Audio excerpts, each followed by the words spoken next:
close encounters with UFOs, something I always wish that I could experience. Maybe one day. Maybe one day. Here's hoping. You have. Yes, I have. I didn't include that on this list though. Again, I've missed an opportunity, so maybe next time. But there's a lot here worth listening to. Diving into. Let's do it.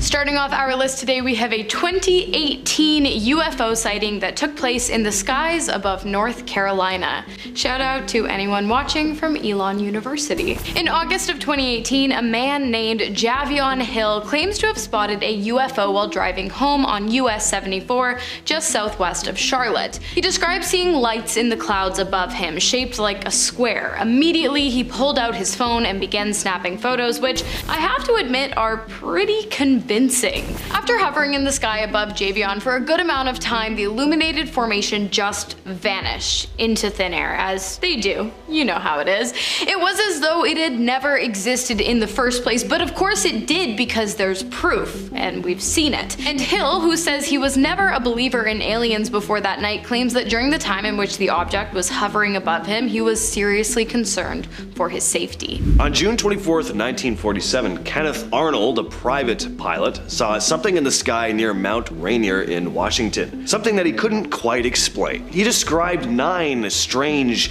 crescent-shaped objects flying in a V formation. What really caught his attention was how fast these things were moving, at around 1,700 miles per hour, which was faster than any known aircraft at the time. And when Arnold reported what he saw, it ended up getting massive media coverage. The Kenneth Arnold sighting is often referenced as the first big UFO encounter in modern times. After Arnold's sighting, lots of other reports started coming in about strange things in the sky across the United States. The government and military were getting intrigued, and the US Air Force started Project Sign, which was the first official government investigation into UFOs. This later became Project Blue Book, which looked into thousands of UFO sightings to try and figure out what was going on. So is it just one of these cases where he saw something and then everybody else started like getting excited and, just thought they were seeing things? Or was this just the time where UFOs and aliens were starting to come down to investigate things here on Earth? Next up, we have 2 commercial pilots on different aircrafts claiming to have seen a mysterious flying object in the sky while flying above Arizona on February 24th of 2018. The first pilot to spot the UFO called into radio traffic control to ask if another plane had passed by him. The controller answered no, and then went on to make a joke about the pilot having possibly seen a UFO. Ground control then contacted another pilot flying an American Airlines flight a little bit behind the first plane, and asked the pilot to inform the control center if an aircraft were to pass over the plane. And a short while later, the pilot did exactly that. He said that a fast object had flown 3,000 feet over his plane in the opposite direction of which he was going. Once again, ground control had no knowledge of the aircraft, and it didn't show up on any of the radars either. Both pilots later described the objects as illuminated and incredibly fast, saying that they were nothing like the weather balloons they had seen sometimes floating at that altitude before. Plus, there were no records of this object, so what could it have been? Well, a UFO, duh. Lieutenant Colonel Richard French was the lead investigator of Project Blue Book in the 50s. His job was to investigate reports of UFOs and find any possible explanation for them. Of course, if there was none, it would be categorized as a genuine UFO. French had shot down a lot of UFO reports over the course of his career, but in 1952, he witnessed something himself, something he could only describe as a genuine alien encounter. He kept what he'd seen a secret for decades. It wasn't until 2013 that he testified before 6 former members of Congress in DC, describing an event that happened back in 1952. A number of residents off the coast of St. John's, Newfoundland, had reported spotting 2 unidentified flying objects. So French was tasked with heading over to Canada to basically debunk it. The UFOs had crashed into the water, and when Lieutenant Colonel French arrived, he saw this crowd of about 100 people, including some police,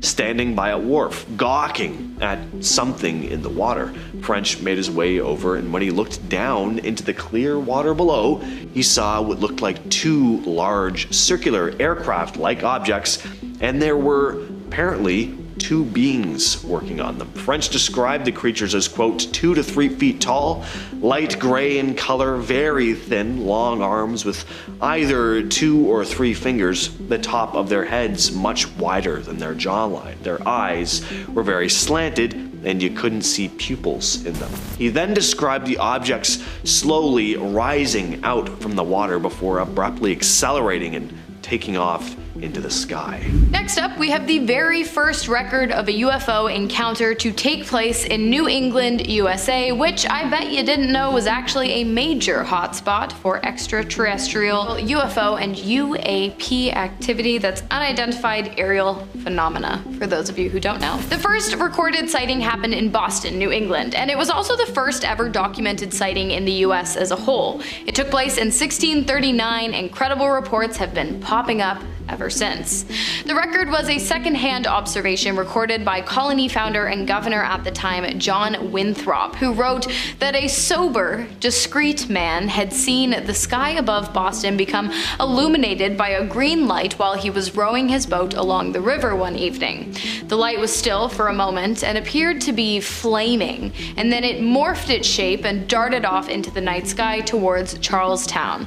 The encounter lasted for 3 hours, with the object in the sky going higher into the air and then rushing down closer to Earth again and again, back and forth. By the time it ended, which it did when the object just disappeared into the night, the man along with his boatmates had traveled 1 mile upstream with absolutely no memory of how they had gotten there. This next one has to be the wildest alien encounter case in recent history. So in March of 2023, something strange went down in a small Bolivian village called Horania. It all started with reports of a mysterious green light hovering in the sky. People whipped out their phones to capture the event, having no idea what the hell they were looking at. But unlike a lot of your typical UFO cases, this one doesn't just end with people seeing something strange in the sky. Things get way weirder. So 2 days later, residents claimed to have seen tiny beings darting around the town at night. One villager, Rita Marquez, described them as little and almost like goblins. Some locals even claimed to have found one of these small creatures dead in a gutter one morning, only for its body to vanish soon after. So, a lot to unpack here. Strange lights, possible aircraft, little beings running around the streets at night, and even a mysterious disappearance of one of these dead creatures. I don't know what to make of this case. Whenever there's a whole bunch of witnesses like this, I find it very interesting though. Next up, we have Barney and Betty Hill's extraterrestrial encounter, which took place on September 19th of 1961 in Portsmouth, New Hampshire, where the couple claimed to have been abducted by aliens. The ordeal started when the pair saw a bright light in the sky around 10:30 p.m. while driving home after a night out. Betty asked Barney to stop the car so that they could get a better look. He did, and then pulled out a pair of binoculars. What they saw was a massive, oddly shaped spacecraft with multicolored lights. They tried to drive away, but the spaceship, which they believed to have been at least 40 feet long, followed them, getting closer and closer until it was hovering directly in front of the pair's car. Barney claims he was able to clearly make out 6 to 8 humanoid figures standing on the ship who instructed Barney and Betty not to move, but rather to just keep looking towards the ship. The next thing the pair remembered, they had driven 35 miles away from their destination with no recollection of doing so. They tried to write down as much as they could about the experience on their way home, but their memories quickly became fragmented. It wasn't until years later, under hypnosis, that the pair separately both recalled being taken onto the ship and then separated from one another and examined by the humanoid alien life forms. In the days after the incident, however, both Betty and Barney's watches stopped working, and Barney noticed tiny, circles on the back of his truck, and when he put his compass near them, it went haywire. So, I'm not saying they were telling the truth, but I think they might have been telling the truth. This next story is very outlandish, but it's an entertaining story, and I haven't talked about it before, so Here it goes. Back in 2021, Angelina Lynn Johnston held a news conference in front of the Lincoln Memorial in Washington, D.C. Johnston claims to be a former retired defense intelligence officer who had an encounter with various alien species at a secret base in the Mojave Desert. She claimed that in January of 2010, a few years before she ran as a Democrat candidate for South Dakota Senate, she had met up with a couple in South Carolina who ended up taking her to this secret base. She didn't provide details on exactly where the base was in the desert, but said that she would be taking an astronaut along with a few scientists to the base, which had been built into the side of a mountain. She described seeing various alien species, including one that looked a bit like a praying mantis type creature, and that the beings all spoke to her through telepathy. Next up, we have the Exeter incident, which took place in Exeter, New Hampshire in 1965 and actually inspired a best-selling novel, Incident at Exeter: Unidentified Flying Objects Over America Now, by John G. Fuller. Not sponsored. One evening in Exeter, a police officer patrolling Highway Route 101 stopped to check on a woman parked on the side of the road. When he asked her what was wrong, she answered in breathless hysterics. She claimed that a large red flying object with flashing lights had been chasing her. Just a few hours later, the police heard a similar story from another man, a hitchhiker who claimed to have seen 5 bright lights in the sky while walking along Route 150. He told officers that they had been about 100 feet away from where he had stood, and he watched as they hovered over a home before moving over to the airspace above a large field, and then disappearing and reappearing several times. Curious, one of the policemen went with the hitchhiker back to the spot where he claimed to have seen the UFOs, and sure enough, there it was. And another officer arrived shortly after to see the exact same thing. 5 bright lights high up in the sky disappearing into and reappearing from the trees over and over again. And then, over the next few weeks, authorities in Exeter received almost 60 other reports of UFO sightings in the area. So, if you like aliens and UFOs and Exeter was not on your bucket list, you might want to rethink that decision. Finally, we have a case where 3 UFOs hijacked a pilot's plane in midair. This is about as disturbing a close encounter as it gets, as this man just narrowly escaped death. The pilot's name is Carlos de los Santos. In 1975, he'd been flying back to Mexico City. It was just another routine flight until it wasn't. Carlos spotted something on his right wing. It was this silver disc-like object about 13 feet in length. It was just right on top of the wing. Then he saw an identical object on top of his left wing. And as if that wasn't enough, a third object appeared, and this one was heading straight for him. In a panic, Carlos tried to steer his plane away, but the controls weren't responding. Luckily, the object just missed him though. He frantically radioed air traffic control, explaining that he'd lost control and was surrounded by these strange disc objects. And then, to his complete and utter horror, the plane suddenly veered completely off course. It was now ascending higher and higher up into the sky. Carlos had absolutely no control over the plane now. But then, just as suddenly as they appeared, the strange objects flew away. And miraculously, thankfully, Carlos regained control of the air. UFO sightings are nothing new, and neither are government cover-ups. The FBI has done their best to keep the public from learning too much about extraterrestrial spacecrafts on Earth, but eyewitness reports, military veteran testimonies, photographs, and video footage has made their dream of keeping the public in the dark nothing more than a fantasy. Here's what the FBI doesn't want you to know, but what we're gonna tell you anyways. Now, if you know anything about UFOs, you know about the Roswell incident that took place on a farm in Roswell, New Mexico back in 1947.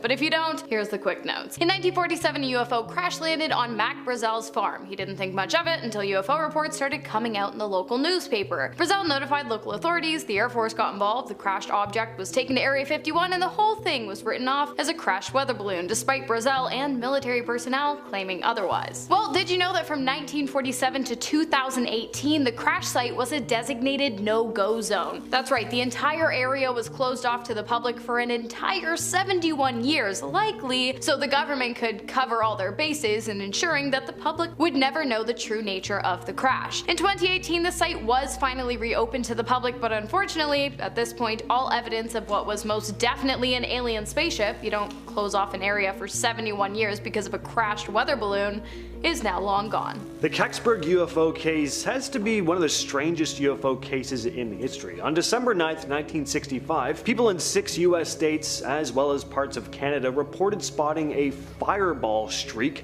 across the sky over Detroit, Michigan, and Windsor, Ontario. Then folks in the small village of Kecksburg, Pennsylvania, claimed to see something crash into the woods after seeing wisps of blue smoke and feeling vibrations. Authorities cordoned off the area and searched the forest, later claiming to find nothing and saying the object was likely just a meteor. But that didn't line up with what a number of witnesses had seen. People who did manage to get close to the crash site described seeing a large acorn-shaped object partially buried in the ground. It was about the size of a small car and had strange markings that almost looked like hieroglyphics. But they didn't get a very long look before the military stepped in. So what exactly was this object? Was it a Soviet satellite? A piece of top-secret military equipment? Was it not from Earth at all? This case is nowhere near as famous as something like Roswell, but it has come up on shows like Unsolved Mysteries, and UFO investigators still reference it to this day. But the truth as to what really crashed into the forest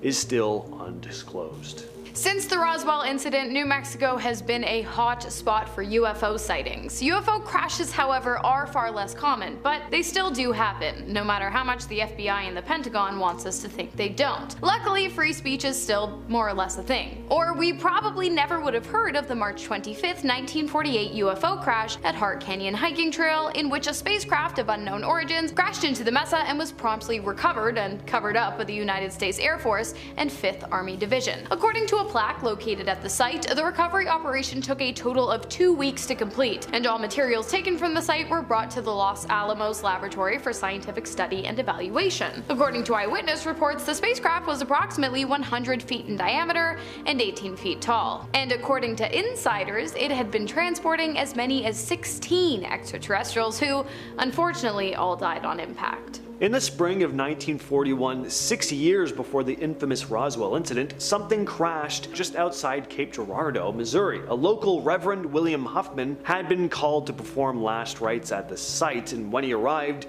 he was shocked to see a strange metallic saucer-shaped object.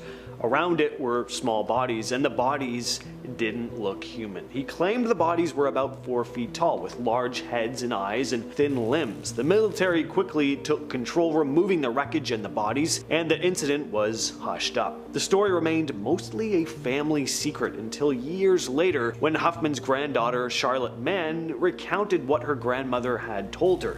According to Mann, her grandfather also saw strange hieroglyphic-like symbols inside of this craft, similar to those described in other UFO crash stories. No official documents confirming the crash have ever been released, but some say this is just another example of a successful government cover-up. While Ohio's Wright-Patterson Air Force Base is not believed to be a secret crash site, many people do claim that it is a place where crashed UFOs are taken to be studied and reverse engineered. Specifically in Hangar 18, the legendary alien warehouse located on the base, where many UFO enthusiasts believe the government hides flying saucer debris, the remains of extraterrestrials, and even live aliens. Speculation of the base began after the Roswell incident in 1947, and it has continued to this day, with many people claiming that reliable sources have confirmed its existence, i.e. former military personnel. One such man was a military pilot named Oliver Henderson, who allegedly told his wife that while working for the base he was required to fly a plane filled with UFO debris and several small alien bodies from Roswell to the Wright-Patterson Air Force Base. Another former pilot, Marion Black Mac McGruger, claimed that scientists at the base conducted experiments on a live extraterrestrial extraterrestrial being and ended up killing it. Many other experiments are said to have been carried out at the base as well, although according to the FBI, the Pentagon, and the government, it's just a regular Air Force base where everything is completely above board. On May 21st, 1953, there were a number of reports that a UFO crashed in the desert near Kingman, Arizona, and that the military had quickly swooped in to cover it up. Arthur Stancil, a mechanical engineer working for the Air Force at the time,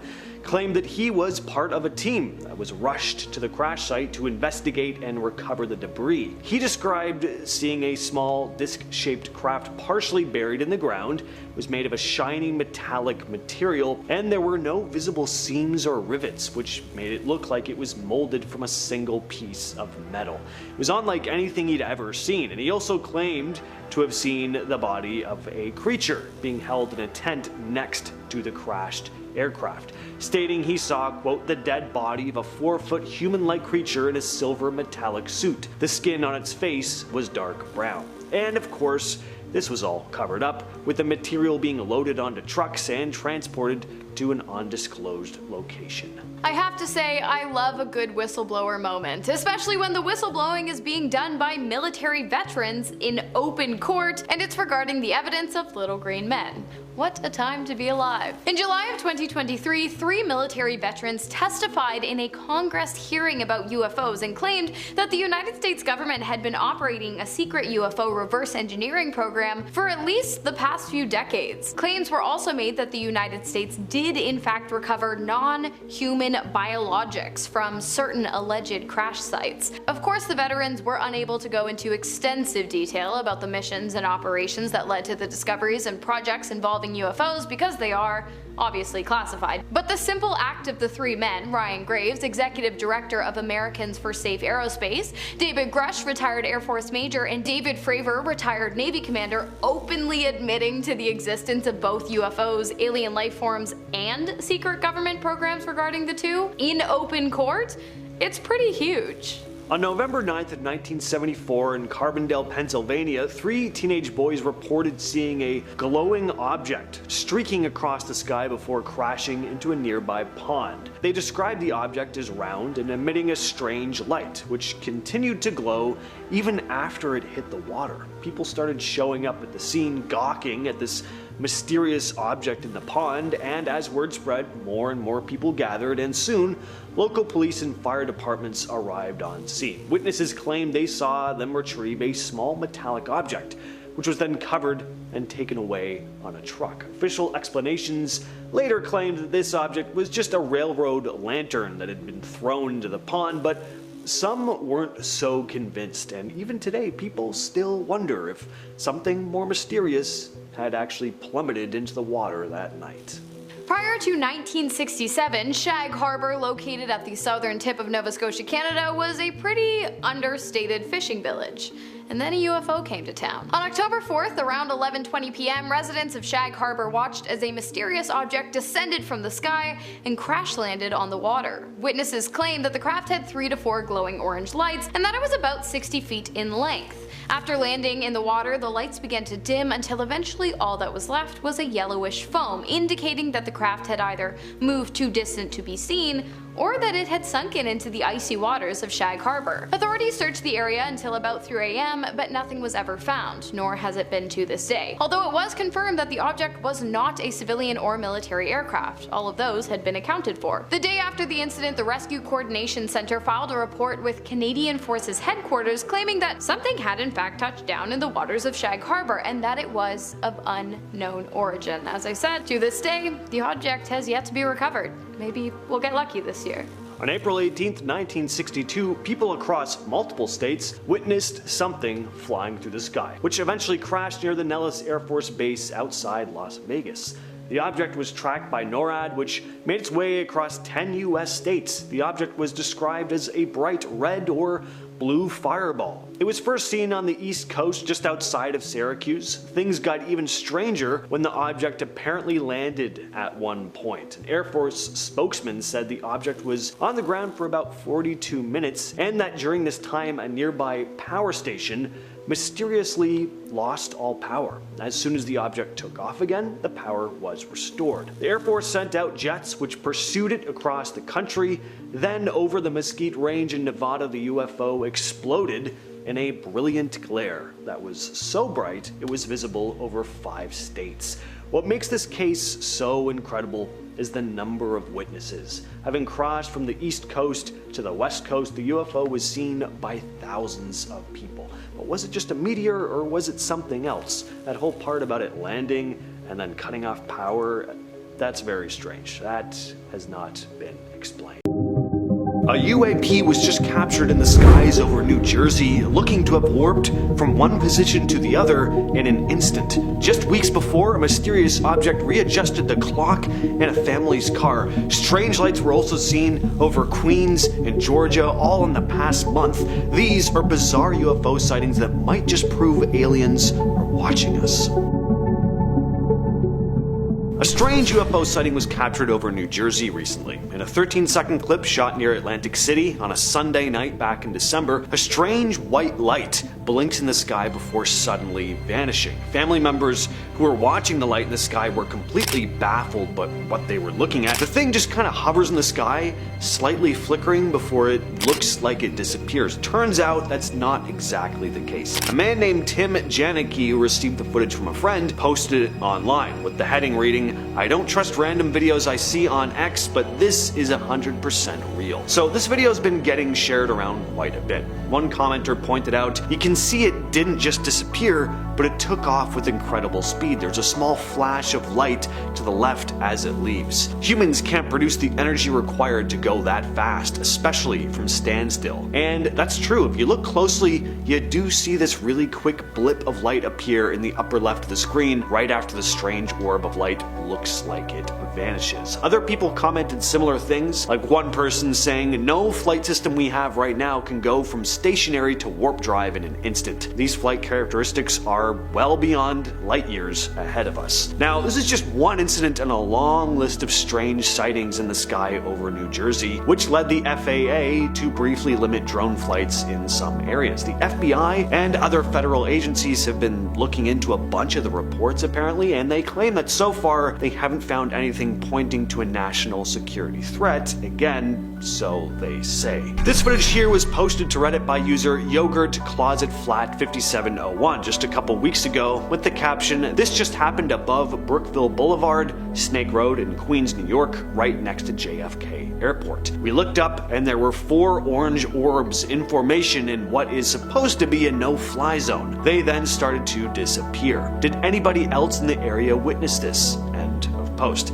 And that's a good question. Any New Yorkers in the comments see this as well? Let us know down in the comments here. There are some interesting comments from other witnesses on the post though. One user, Zora Octavia, wrote, "Lived here for 14 years with planes flying by all day, every day. They fly so low it feels like you can almost touch them. I know what they look like when they come in to land and take off. I have never seen anything like this.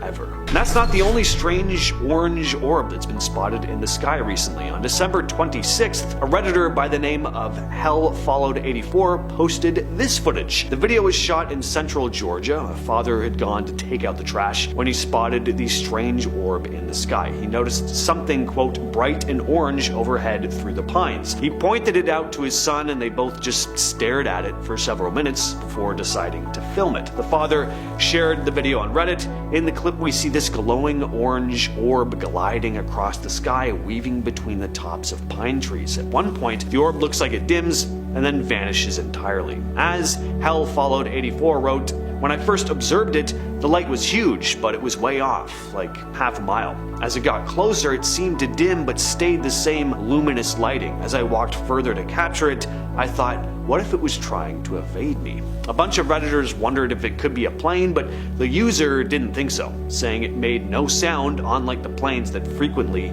fly over his home. And we're back to New Jersey with another set of strange lights in the sky captured on camera recently. A YouTuber named CJ Faison recently posted footage showing what he believes are drones flying in, quote, "deliberate formations" off the coast of New Jersey over the Atlantic Ocean. He took a boat 26 miles out from the Pine Barrens to get the footage using a night vision vision camera. In the video, he'd gone out to get footage of the mysterious drones that people have been spotting in the skies over the last couple months. He did manage to capture a bunch of these blinking lights in the sky. Some are stationary, some are seen moving through the sky, some appear and disappear completely, and some of the drones seem to zip across the horizon at incredible speeds. It is definitely odd. CJ wrote in the video description, "The drones in New Jersey have been seen coming from the ocean for several weeks. We found UAP drones in the middle of the ocean 100%. This is something they don't want you to see." Now, sure, people have access to drones nowadays. There are more things in the sky than there ever have been in history, but it seems like people are spotting particularly bright,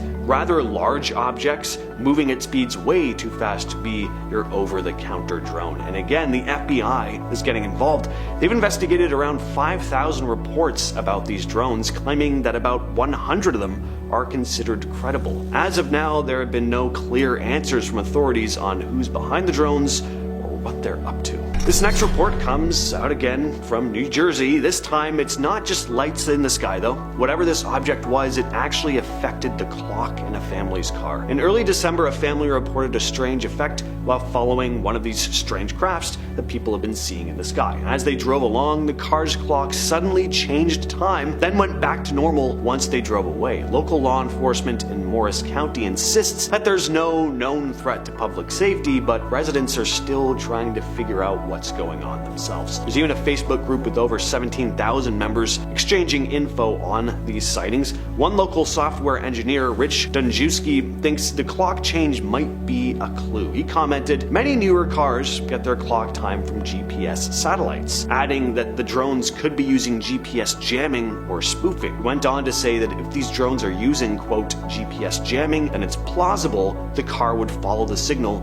and change the clock. FAA contractor David Lombardo agreed, saying these drones likely have electronic interference capabilities. A strange UAP was captured on camera back in 2018, but the video was kept secret for years. It was just released to the public last year in January of 2024. The object was spotted flying over a US military base in Iraq and was tracked by a military infrared radar. It moved across the base before making a controlled descent into a body of water. About 17 minutes later, it reappeared and took off at an incredible speed. The Pentagon has officially classified it as a UAP. What caught a lot of attention was how quickly the object changed color. You'll notice that the object keeps switching from this semi-translucent look to black. And since the video was shot using infrared, the color changes indicate shifts in temperature. The object was changing temperature so fast that it actually made it difficult for the radar to even track. And according to Dr. Matthew Sadagas, a physics professor at the University of Albany, it was doing this, quote, faster than any known object. This next video comes from the YouTube channel Plant Abundance, who wrote in the description that he'd been outside doing some tree work when this bright object caught his eye. He watched it as it stayed stationary for about a minute and a half before fetching his camera. He caught the tail end of it before it drifted downward and faded out. Again, this is another recent clip posted on October 14th of 2024. Now the object is hard to make out. It's obviously pretty high up, but zooming in, it's definitely not a plane or a satellite. It doesn't even look like your typical drone. It looks like a spherical metallic object. So what is it? I don't know. What do you all think? This footage was taken a few years ago. It's another spherical flying orb. The AARO, the office within the US Department of Defense that handles UAPs, released the footage captured by an MQ-9 Reaper drone during a Senate hearing in the Middle East. The video shows an orb smoothly flying through the sky at a high speed. The AARO came out saying that they had no idea what it was, calling it a genuine UAP, but they also mentioned it was not the first time they'd seen something like it. On December 16th of 2024, tourists at Disney World in Orlando caught sight of a glowing red UFO streaking upward in the night sky. The object kind of looks like a falling star, but in reverse. The video made the rounds on TikTok with people commenting it was a UAP of extraterrestrial origin. Now, unlike a lot of the other stuff on this list, this one may have a very clear explanation, and while that explanation probably isn't aliens, it's still pretty cool. The glowing streak was probably a SpaceX rocket that launched that night. Falcon 9's reusable booster successfully landed in the Atlantic after 8.5 minutes. SpaceX was transporting a GPS satellite for the US military. There was a similar sighting near Disney on December 23rd, also very likely a SpaceX mission. So this final story comes from a new docu-series called Investigation Alien. Footage was captured showing a strange object descending into the English Channel. The series follows journalist George Knapp and his team, including underwater archaeologist Rory Kremer,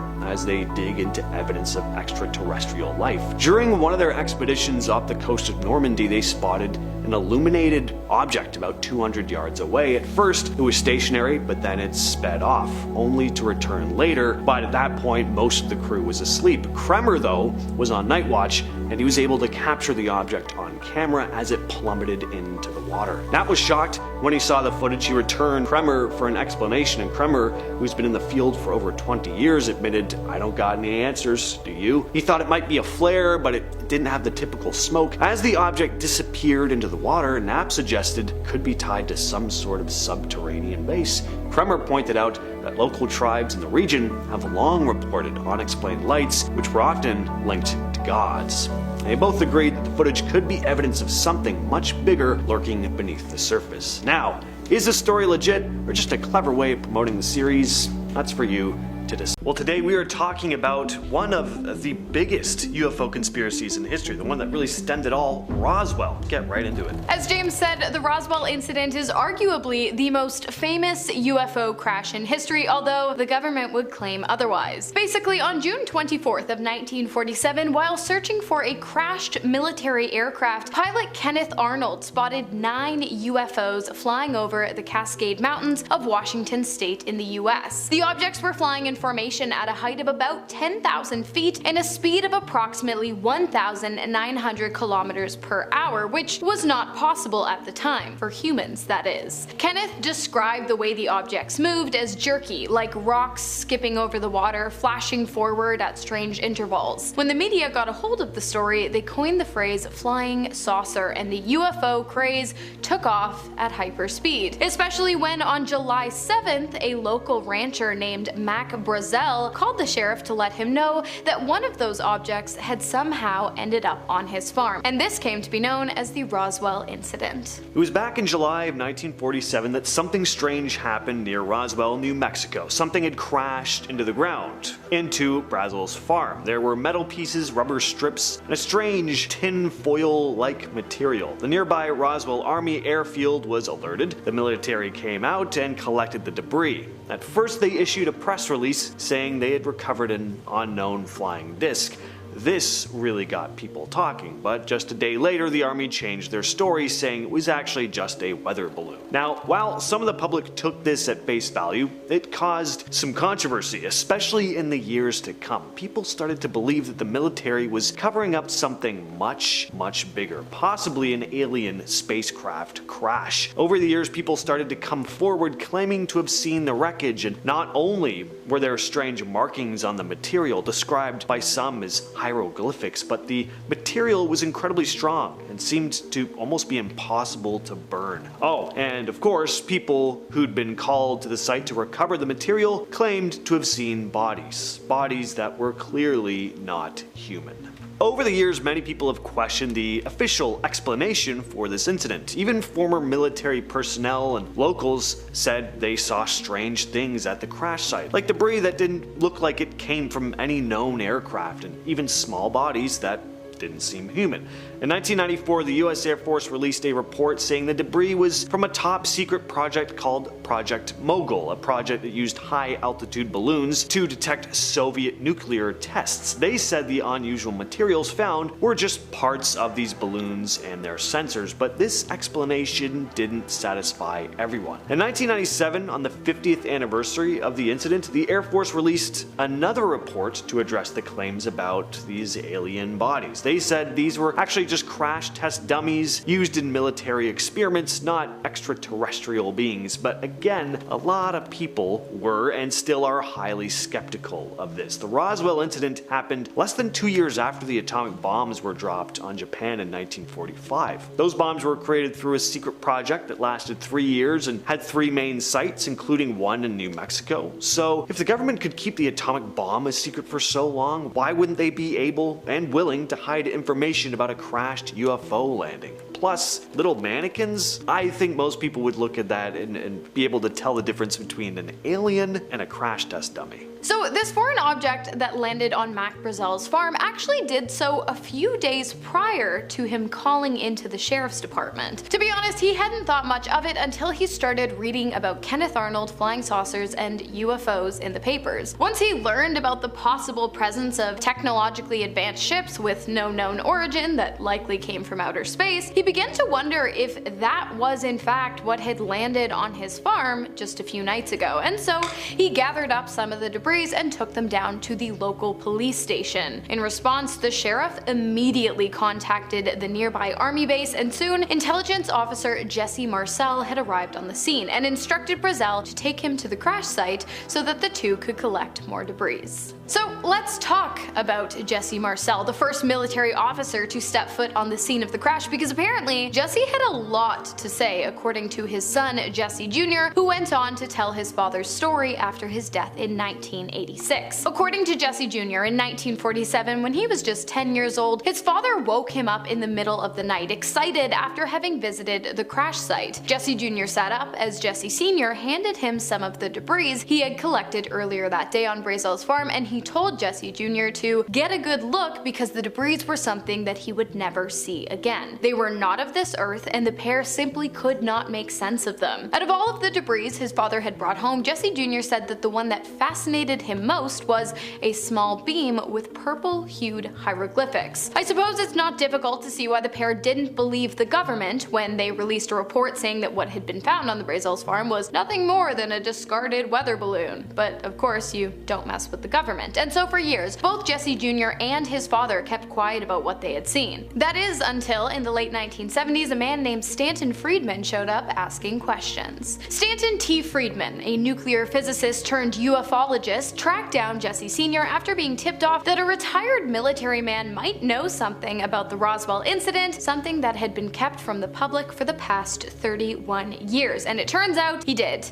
Jesse Sr. told Freeman that the weather balloon story had in fact been a cover-up, and that the original wreckage had been replaced with a weather balloon shortly after military personnel first arrived on the scene. Not only that, but Jesse claimed that despite what their superiors had wanted them to believe, it was incredibly clear to everyone working on the site that the object had in fact been an extraterrestrial spaceship with outstanding craftsmanship and incredibly advanced out-of-this-world technologies. Although, unfortunately, Jesse did claim that he never got to witness the alleged aliens inside of the craft being pulled out, but still, he's ex-military, he was there. It's a pretty compelling case if you ask me. There are also witnesses aside from Brazel's claiming to have seen some strange things. So many of these witnesses stayed silent for years, but eventually began speaking out to close friends or family about what they'd seen, still fearing repercussions from the government. There was another crash site about 40 miles from Brazel's ranch where more wreckage and alien bodies were said to be being recovered. A firefighter who went to this site claimed that he saw a large disc in the ground and several small,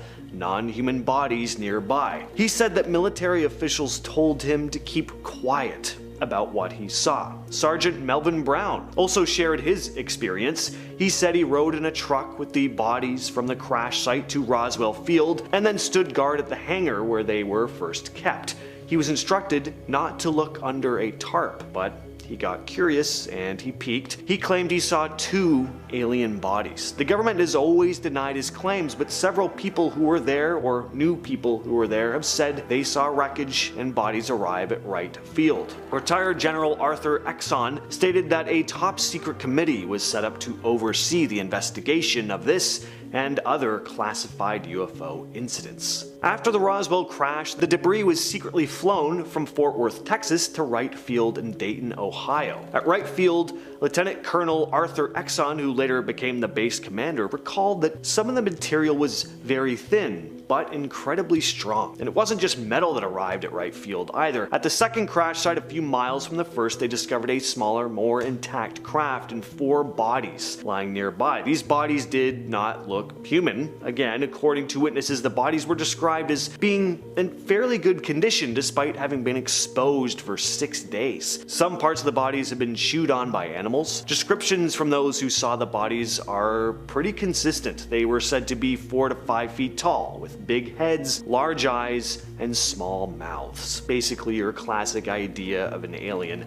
They had thin bodies with long arms and 4 fingers. An army nurse who worked on the initial autopsy described how fragile the skulls and bones were too. The bodies were quickly placed in large, sealed wooden crates, loaded onto a B-29 bomber and flown to Fort Worth before being sent to Wright Field. Now, the general public weren't the only ones concerned with the Roswell crash. In fact, one of the highest members of government was too, the president, which at the time was Harry S. Truman. After the incident took place, Truman became increasingly interested and concerned with UFOs, so much so that in 1948 he called a meeting with his military aide, Colonel Robert Laundrie, in the Oval Office to discuss UFO reports and what they might mean for the security of the country. Laundrie told Truman that, quote, all manner of objects and things were being seen in the sky by people as of late, which only led the president to worry more about the possibility of new, never-before-seen threats to the American people. And so Truman ordered a quarterly oral report from both Laundrie and the Air Force to be presented to him at the White House to discuss whether or not the UFO sightings would present any kind of immediate danger. Although neither the military or the Air Force were ever able or willing to provide Truman with any answers, the UFO sightings kept coming, and officials became more and more confused. To this day, it's unclear what information the government has gathered on UFOs, but what we do know is that if they do in fact have concrete evidence supporting the existence of alien life forms, they sure as heck aren't sharing it with us.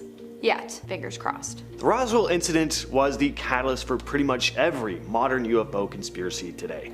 Before Roswell, the idea of aliens was just that, really, an idea. But when stories about this mysterious crash hit the papers, it really changed the public's view of the possibility of alien life forever. Suddenly, what people had read about in science fiction and fantasy novels or watched on the big screen was something a lot more concrete. Project Blue Book formed a few years after the Roswell incident, a genuine Air Force program dedicated to investigating UFOs, at least in the early days. Area 51, the mysterious Men in Black, Majestic 12, all of these things started being whispered about in the years following. Is the government hiding the existence of aliens from us? From the days of the Roswell incident to the government projects currently in operation. These are the most controversial UFO projects that have been leaked or declassified. Earlier this year, documents were declassified by United States Homeland Security outlining a secret project designated to identifying, acquiring, studying, and reverse engineering AAVs, aka Advanced Aerospace Vehicles. According to the Pentagon, the project never actually went ahead due to the fact that the government was unable to collect any kind of otherworldly spacecrafts. Sure. The document showed that the budget for the program was to be 12 to 15 million in the first year, 25 million in the second, and upwards of 50 million US dollars in the third. And the purpose of the project was to ensure national security by accessing and assessing the advanced technology and determining its threat capabilities. Furthermore, the document stated that another drive for the program was the United States' fear that either China or Russia had possibly already been able to reverse engineer these kind of technologies. Despite all of the information released to the public meticulously outlining the project, Homeland Security stands firm on their claim that the program never actually went ahead because it was never actually approved. Personally, I'm not buying it. It sounds more like a foreign enemy was getting too close to uncovering the mission, and so the government released a bogus declassified statement saying that while there was a project, it never actually went ahead, in order to throw them off the scent. If you agree, consider giving this video a thumbs up.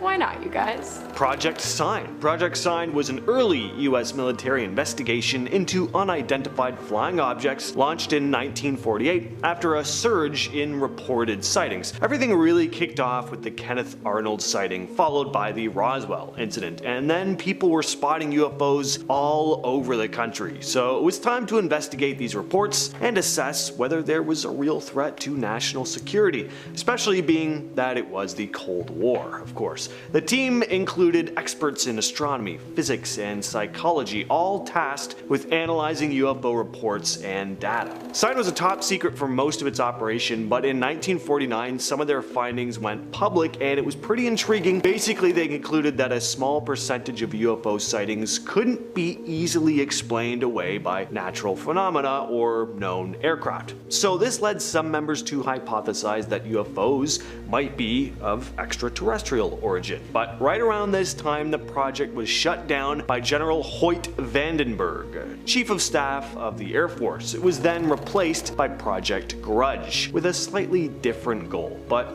more on that in a bit. First, let's kick it over to a joint effort between the National Security Agency of the United States, aka the NSA, and the British intelligence agencies dedicated to training super soldiers in charge of UFO retrieval and security lockdown operations. I have to say, my interest is piqued. Project Mannequin, as it's called, was revealed to the public back in the 2000s by several whistleblowers who claim to have been a part of the project at one point or another. Now, while super soldiers in charge of subduing alien threats does sound pretty cool, unfortunately the recruitment process sounds pretty dark. Apparently agents don't just join the team of their own accord, instead hand over their offspring to the government at a young age for some kind of crazy undisclosed amount of money. According to whistleblower reports, the base for Project Mannequin is located in a top secret facility 60 meters underground in Berkshire in southern England, and this is where the soldiers are trained to become some of the most skilled individuals in the world. Now, because I already know you're going to ask, the most famous whistleblower of Project Mannequin was Max Spears, who, after leaking information regarding the project to the public,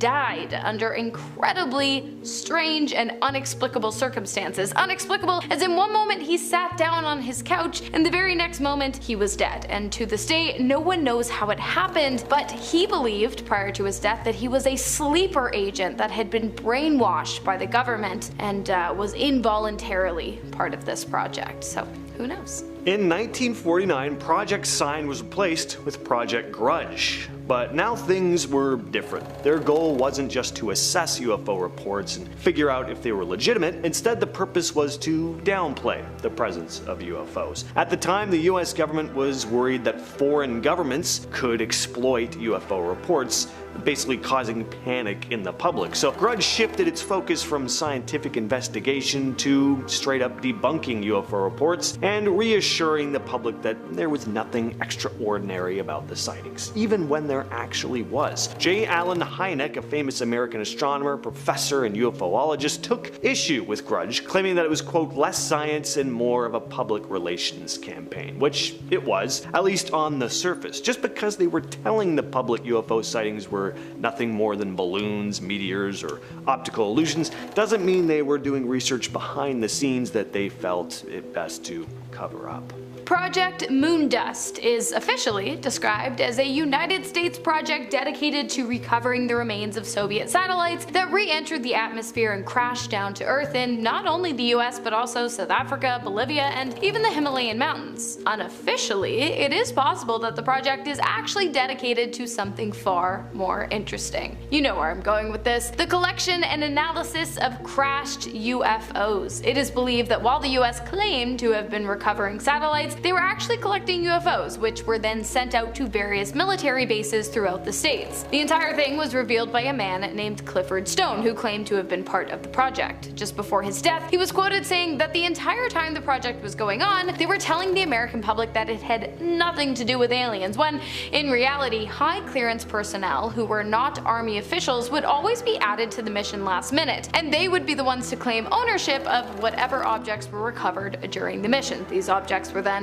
sent out for testing, analysis, and reverse engineering. Project Magnet was Canada's government investigation into UFOs. It was launched in December of 1950 by Wilbert B. Smith, a senior radio engineer with the Canadian Department of Transport. Smith had a personal interest in UFOs and believed that they could be scientifically studied. So the main goal of the project was to attempt to figure out what these UFOs were, and if it was possible, they could be using Earth's magnetic field as a source of propulsion. The project involved setting up monitoring stations across Canada equipped with specialized equipment to detect and analyze magnetic and radio frequency disturbances. Smith hoped that by capturing data from these disturbances, they could find patterns and similarities with UFO sightings. Now, Wilbert Brockhouse Smith was an interesting guy. He did believe that UFOs were of extraterrestrial origin and had psychic abilities. He also believed that aliens were communicating to him through the use of telepathy. Unbeknownst to some, the United States is not the only one with an Area 51 style top secret UFO alien base. That's right, Russia has their very own version of the not so secret alien bunker located in rural Siberia and referred to as Kapustin Yar. It makes sense, I mean Russia was the first country to send a living being up to space back in 1957, so it's only natural that they would have some kind of corner on the market of UFO and alien artifacts. By the way, for those of you who don't know, the first living being in space was a dog named Laika, who unfortunately did not make it back down to Earth, but that's a sad, sad story for another day. While some of the non-believers might claim that Kapustin Yar is nothing more than a regular military base used for radar systems, satellite tracking, and low-level nuclear weapons testing, it should be noted that the Russian government didn't even acknowledge the base's existence until 1983, and furthermore, many former employees have claimed that while working on the base, they witnessed not only the reverse engineering of alien spacecrafts,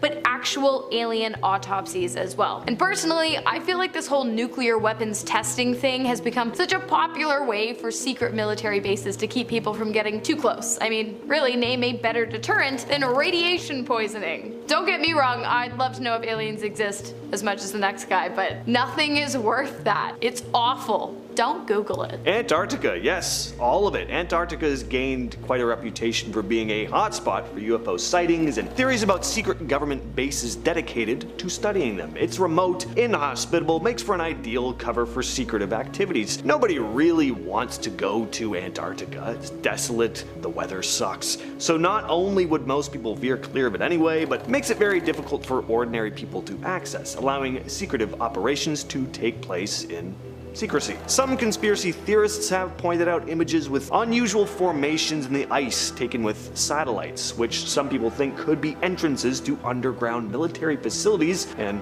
stuff like that. Some even believe there are pyramid-type structures there buried under the ice that might have been built by some ancient civilization, possibly with the help of extraterrestrials or just built by aliens entirely. The governments of the world, especially the United States and Russia, are said to have established secret research facilities in Antarctica to study alien technology and artifacts. A top-secret outpost located in the small town of Dulce, New Mexico, was apparently erected in the 1900s to monitor alien communication signals as well as other weird happenings that tend to come with the territory. According to locals living in the town, which has a population of about 2,700 people and not one single traffic light, alien signals were first intercepted in 1979. The following year, something strange happened. The bodies of dead animals began turning up all over town, mutilated in ways that one could not or would not want to explain.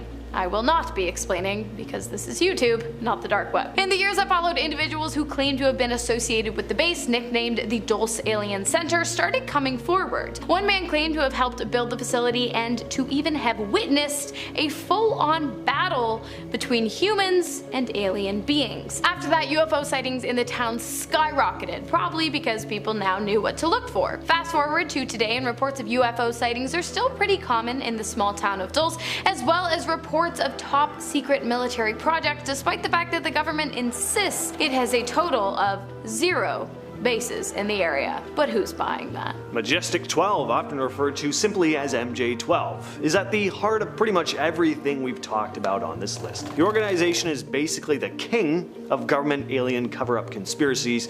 The story goes that in 1947, following the Roswell incident, where a supposed UFO crash occurred, President Truman established Majestic 12 as a secret committee of scientists, military leaders, and government officials whose mission was to investigate and cover up evidence of extraterrestrials. According to conspiracy theorists, MJ-12's members included figures from the military, the scientific community, who would manage recovered alien technology, study it, possibly even operate on aliens. Documents about MJ-12 allegedly leaked in 1985. UFOologists William Moore and Stanton Friedman claimed they'd been pointed to them by an anonymous whistleblower. One of the most disturbing chapters in the lore of MJ-12, though, is their possible involvement in the assassination of President John F. Kennedy. Why? In order to prevent him from disclosing classified information about UFOs and aliens. We have a whole video on MJ-12, so check that one out after this one. Middletown was shaken by an extraordinary event last month as residents reported witnessing a display of rotating green lights hovering above them. The inexplicable sighting, which occurred around 10:30 p.m., left many in awe and pondering the possibility of extraterrestrial activity. One individual, Caden Little, managed to capture the event on video while on Jerry Couch Boulevard. Caden described his initial reaction as a mix of fear and fascination, exclaiming, "I instantly thought like we're under attack by aliens. It was scary." Fortunately, the lights abruptly disappeared without any hostile action, providing some relief. Eyewitnesses, including Bryce Garrick, observed the lights rotating in a clockwise motion before swiftly darting across the sky and vanishing. The bewildering speed at which the lights maneuvered ruled out the possibility of drones, according to Brian Simpson, president of the Cincinnati Astronomical Society. So what was it? Who knows, but my bet is aliens. Number 9. The Coyne Incident. At 7:30 p.m. on October 18, 1973, American Airlines Flight 21 encountered a UFO near Mansfield, Ohio, and reported it. This would be the first of dozens of sightings reported in the area that night. However, the most astonishing one took place 3 hours later and became known as the Coyne Incident. Sometime after 10:30 p.m., an Army Reserve helicopter piloted by Captain Lawrence Coyne and a crew of 3 men was flying from Columbus to Cleveland when, somewhere around Mansfield, they noticed a red light on the horizon. They then realized that the object was heading straight for them at a high rate of speed. Coyne quickly descended to avoid collision, but as the men were preparing for impact, the object came to a halt in front of them and projected a green, pyramid-shaped beam over the helicopter. At the same time this was happening, the men reported the helicopter being pulled up and towards the UFO. However, it then let go and darted out of sight. The incident lasted 5 minutes. The men described a gray, metallic-looking dome-shaped object with a red light on one end and white light on the other. Now, interestingly, after the incident, according to one crew member, the helicopter never worked right again. Now, this whole incident was seen from the ground by a mother and her 2 children who pulled their car over to watch what was going on. They reported seeing the helicopter chasing an object that they said looked like limp, pear-shaped, and as big as a school bus. Number 8. Earliest photographs. A photo taken in St. Paris, Champaign County in 1932 is considered one of the earliest possible photographs of a UFO ever recorded. It shows George Sutton, a local resident, and what appears to be a classic UFO-shaped object over his left shoulder. Skeptics say the object is simply a street lamp, but according to the folklore that surrounds this image, there were no electric streetlights along this road in 1932, nor are any wires or poles visible in the image. Now, this photo is intriguing because it predates the flying saucer craze of the late 1940s and 50s. It was taken before the alleged Roswell UFO crash in 1947, and it was 6 years prior to the broadcast of the War of the Worlds in 1938, when some people believed aliens were attacking Earth. In other words, the person who took this photograph either captured a street lamp, a real UFO, or was way ahead of the curve in terms of pulling off a good hoax. But I'd like to think it's a real UFO. Number 7. The Carnival. As a way to raise money, Father Gregory Miller decided to host a carnival in August of 1949. The church sought help from Sergeant Donald R. Berger, and on the first night of the carnival, sometime after 8 p.m., he was operating the searchlight when it came upon a massive object in the sky. His log states the object was stationary, appearing as a glowing disc. When I moved the searchlight away, the disc continued to glow. He estimated the object to be around 25,000 feet high and reported that the sky was clear with a thin haze at altitude. More than 100 people saw the object that night, including Father Miller. Maybe nothing more would have come from this incident, but the next day, local newspapers carried stories about strange lights being reported all over Cincinnati, not just at the carnival. At least 3 major newspapers in the area ran stories about the sighting, so it definitely was something. Number 6. 86-mile police chase. In Portage Country in 1966, law enforcement officers from several jurisdictions either witnessed or chased a UFO for 86 miles into Pennsylvania. The incident is considered one of the most thoroughly documented UFO cases on record. Portage County Sheriff Deputy Dale Spar and Second Deputy named Wilbur Neff came upon the UFO around 5:30 a.m. on April 17th. They were investigating an abandoned vehicle and they heard a humming or buzzing noise behind them, and they turned to see a UFO hovering just above a nearby tree line. A bright cone-shaped light came from beneath the object, illuminating the ground. They called into dispatch, which told them to keep an eye on the object. Just then, the object began to quickly move away. The two decided to give chase, and near the state line, a local police officer saw the object, followed by Spar and Neff chasing it. He decided to join in on the action. However, a short time later, just as the sun was rising, Spar began to run out of gas, so he and Neff and the local police officer pulled into a gas station, where they watched the object ascend several thousand feet into the sky, and then straight into outer space, and, well, that was that. Number 5. October 11th, 1973. October 11th was quite the night for Ohio residents, as there were many UFOs spotted. In Dayton, at least 15 sightings were reported. Many witnesses reported seeing objects covered with red, green, and blue lights hovering over treetops in the area. A Montgomery County Sheriff's deputy reported seeing an oblong object covered with lights that appeared stationary in the sky at treetop level for several minutes until he tried to shine his cruiser's spotlight on it. It then zoomed towards him and then shot straight up in the sky. Then in Troy, according to an article in the Columbus Dispatch from October 12, 1973, titled UFO Reports Proceed Boom, on October 11th, Troy patrolman Early Thomas and about 100 Troy residents said they watched a hovering red, green, and white object move across the southeastern sky. Now, just to note, this happens to be the direction of Wright-Patterson. About 15 minutes later, law enforcement agencies in Miami, Champaign, and Logan counties received hundreds of telephone calls after a sonic boom was heard. They received more calls when a second sonic boom was heard just after midnight, and it seems like the aliens had something special planned for that day to me.